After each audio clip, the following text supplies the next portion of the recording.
નમસ્કાર આશા વર્કર બહેનો, સ્વાગત છે તમારું આપણી આ યુટ્યુબ ચેનલમાં જેનું નામ છે ગુજરાતી જીકેની જમાવટ. તો ગુજરાત રાજ્યના આરોગ્ય વિભાગના નેજા હેઠળ કામ કરતા હજારો આશા વર્કર બહેનો તેમજ ફેસિલિટેટર જે વર્કર્સ છે તેમના દ્વારા જે છે તે સરકાર સામે હવે રણસિંગું ફૂંકવામાં આવ્યું છે. આપ સૌને જણાવી દઈએ કે ગત 20 ઓગસ્ટ 2025ના રોજ જ્યારે ગુજરાત હાઈકોર્ટ દ્વારા જે ઘણા વર્ષોથી પેન્ડિંગ જે કેસો હતા જે આંગણવાડી કાર્યકર તેડાગર બહેનોના જેમાં પડતર મુખ્ય માંગણી પગાર વધારાની હતી તેને લઈ અને તરફેણમાં ચુકાદો અપાતા આ કર્મચારીઓને જે લઘુત્તમ વેતન છે ગુજરાત સરકારનું વર્ગ 4 પ્રમાણે 14,800 તે વધારો કરી આપવાને લઈ અને સરકારને ટકોર કરવામાં આવી છે અને અતિ મહત્વનો ચુકાદો 20 ઓગસ્ટે હાઈકોર્ટે આપ્યો છે. હાઈકોર્ટે સ્પષ્ટ કહ્યું છે કે આ બંને જે સંવર્ગો છે કાર્યકર અને તેડાગર બહેનો તેમને આગામી 6 મહિના એટલે કે 28 ફેબ્રુઆરી 2026 સુધીમાં બંને સંવર્ગોનો પગાર 14,800 રૂપિયા વધારી અને સરકાર દ્વારા વધારો કરી આપવામાં આવે.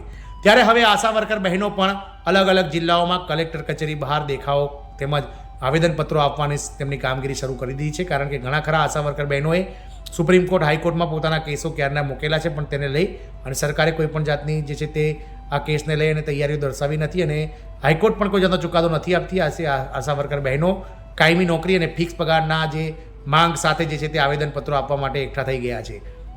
તો આજના વિડીયોમાં વાત કરીએ કે આશા વર્કર બહેનો જે છે કેમ જે છે તે રણે ચડ્યા છે અને શું શું માંગણી છે તેમની મુખ્ય તેને લઈને વિડીયોમાં વિગતવાર ચર્ચા કરીએ અને સરકારની આ જે રણસિંગું ફૂંકાયું છે જે હાલમાં જે આંદોલનનું આશા વર્કર બહેનો દ્વારા તેનાથી સરકારને શું અસર થશે તેની પણ ચર્ચા કરીએ. તો વિડીયોના અંત સુધી આપ બન્યા રહો.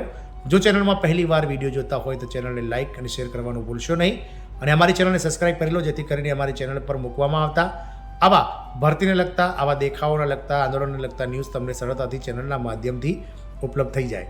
તો આશા વર્કર બહેનો કે જેઓ ગુજરાત રાજ્યના મહિલા અને બાળ વિકાસ વિભાગના નેજા હેઠળ કામ કરે છે તેઓ કલેક્ટર કચેરી બહાર દેખાવો કરવા માટે મજબૂર થયા છે. કારણ કે તેઓ પણ આંગણવાડી કાર્યકર તેડાગર બહેનોની જેમ ઘણા વર્ષોથી પોતાની મુખ્ય માંગણી જેવી કે માનદ વેતનમાં વધારો કરો, પગારમાં સાથે જ અન્ય જે ફેસિલિટીઝ સરકાર દ્વારા આપવામાં આવી છે તેમાં પણ સુધારો કરવાને લઈને ઘણા લાંબા સમયથી તેઓ લડત લડી રહ્યા છે. જેમાં કાયમી નોકરી અને ફિક્સ પગાર ધોરણની માંગ સાથે તેઓ આજે અમદાવાદમાં કલેક્ટર કચેરી સાથે આશા વર્કર બહેનોએ હલ્લાબોલ કર્યું હતું. જેમાં કોંગ્રેસના ધારાસભ્ય જિગ્નેશ મેવાણીની આગેવાનીમાં અમદાવાદ જિલ્લા કલેક્ટરને આવેદન પણ પાઠવવામાં આવ્યું છે. તો આજે જ્યારે સમગ્ર દેશમાં આપણા વડાપ્રધાન શ્રી નરેન્દ્રભાઈ મોદીના જન્મદિવસની ઉજવણી થઈ રહી છે ત્યારે અમદાવાદ જિલ્લામાં નરેન્દ્ર મોદીના જન્મદિવસે આશા વર્કર યુનિયન દ્વારા જિલ્લા કલેક્ટર કચેરી બહાર દેખાવ કરીને ધારાસભ્ય જે કોંગ્રેસના ધારાસભ્ય છે જિગ્નેશ મેવાણીની આગેવાનીમાં પડતર પ્રશ્નોને લઈને જિલ્લા કલેક્ટરને આવેદન આપવામાં આવ્યું હતું.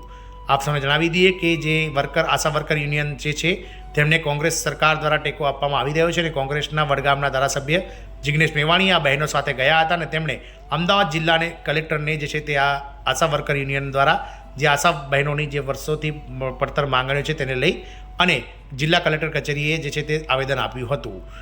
વાત કરીએ તો આવેદનપત્રમાં આશા વર્કર બહેનોએ પડતર પ્રશ્નોના ઉકેલની માંગ કરી હતી.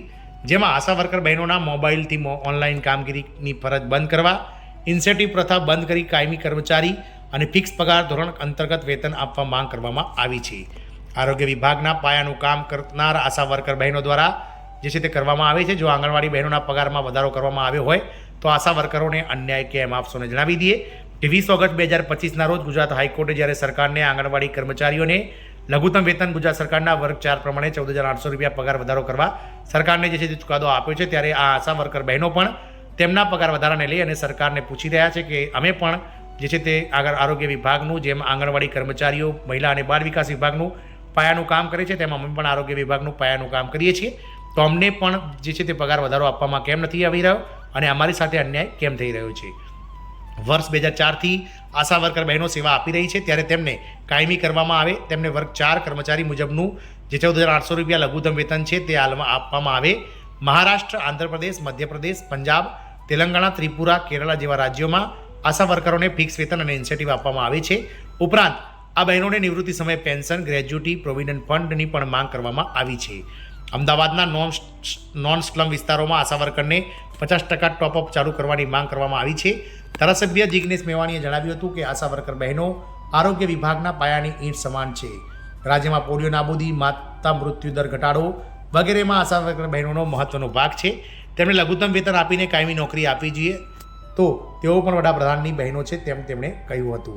તો આમ આશા વર્કર બહેનોએ પણ પોતાની મુખ્ય માંગણીઓને લઈ અને હવે આવેદનપત્રો અને વિવિધ દેખાવો કરવાની શરૂઆત કરી દીધી છે. જોવાનું એ રહેશે કે આગામી સમયમાં ગુજરાત સરકાર અથવા તો કેન્દ્ર સરકારને આ બહેનોનો અવાજ ક્યારે સંભળાય છે ને ક્યારે આ બહેનોનો પણ જે છે તે પગાર વધારો કરી અને સાથે અન્ય માંગણીઓને સંતોષે છે તે તો સમય જ બતાવશે.